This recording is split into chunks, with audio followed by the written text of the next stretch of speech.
اور جب بندہ اللہ کے حضور رجوع لے آتا ہے تو پھر اس کے گناہ جتنے مرضی ہوں اللہ تعالیٰ معاف فرما دیتا ہے۔ آپ نے بنی اسرائیل کے اس شخص کا قصہ سنا ہوگا، کتب صحاح میں موجود ہے، بخاری و مسلم میں موجود ہے، کہ جس نے 99 قتل کیے تھے اور پھر اس کے دل میں احساس جاگا کہ میں بڑا ظلم کر بیٹھا ہوں۔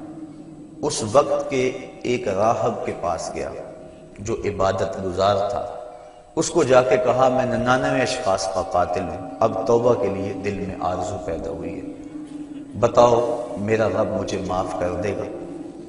تو اس نے کہا نہیں، اتنے قتل اور معافی یہ کیسے ہو سکتا ہے، چونکہ وہ خشک زاہد تھا، علم کے نور سے مالا مال نہیں تھا۔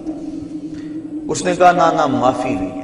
اس نے کہا جب معافی نہیں ہے تو پھر 99 کیا اور 100 کیا؟ اس نے اس کو بھی قتل کر دیا، اور حدیث میں آتا ہے 100 کی تعداد پوری ہو گئی، لیکن دل میں جو امنگ پیدا ہوئی تھی، تڑپ تھی، وہ بدستور موجود تھی، وہ اس کو چین سے نہیں بیٹھنے دے رہی تھی۔ پھر کسی کے پاس گیا، مجھے بتاؤ میں توبہ کرنا چاہتا ہوں، کوئی راستہ بتاؤ۔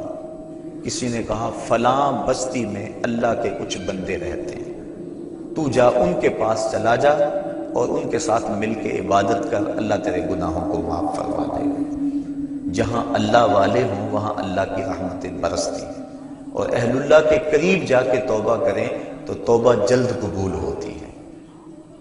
ایک بزرگ فرماتے ہیں کہ میں جا رہا تھا بازار میں تو ایک شرابی نالی میں گرا ہوا تھا، مجھے ترس آیا، میں نے شفاف پانی منگوایا اور اس کو نالی سے اٹھوا کر اس کا منہ دھویا۔ انسان ہے اور یہ گندی نالی کے اندر گرا ہوا اور گندا پانی اس کے منہ سے لگ کے گزر رہا ہے، مجھے ترس آیا اس پر، میں نے اس کا منہ دھو دیا۔ پھر میں چلا گیا۔ تہجد کے وقت جب میں مسجد میں گیا تو کیا دیکھتا ہوں کہ وہ شرابی مصلی پہ کھڑا ہے۔ میں نے کہا مالک یہ شرابی اور میں اس کو مصلی پہ دیکھ رہا ہوں؟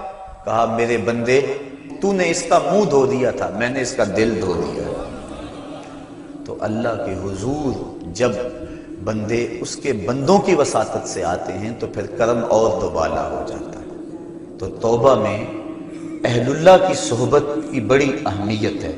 تو وہ بندہ جس نے 99 اشخاص کا قتل کیا تھا وہ اللہ والوں کی بستی کی سمت چل پڑا۔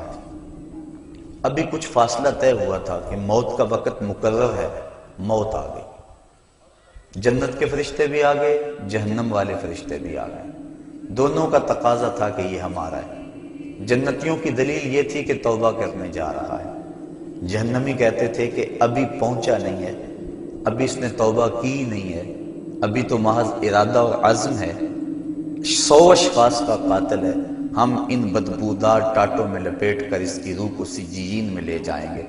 جب دونوں فرشتوں کا باہمی تکرار ہوا تو اللہ تعالیٰ نے ایک تیسرے فرشتے کو بطور فیصل ان میں بھیجا اور فرمایا کہ یہ جو فیصلہ کرے اسے قبول کر لینا۔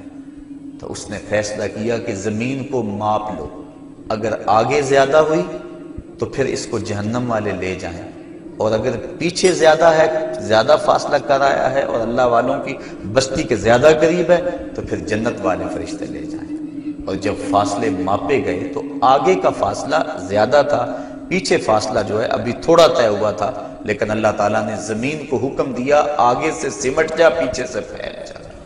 اس طرح زمین آگے سے سمٹ گئی اور پیچھے سے پھیل گئی، اس کو جنت کے فرشتوں کے سپرد کر دیا گیا۔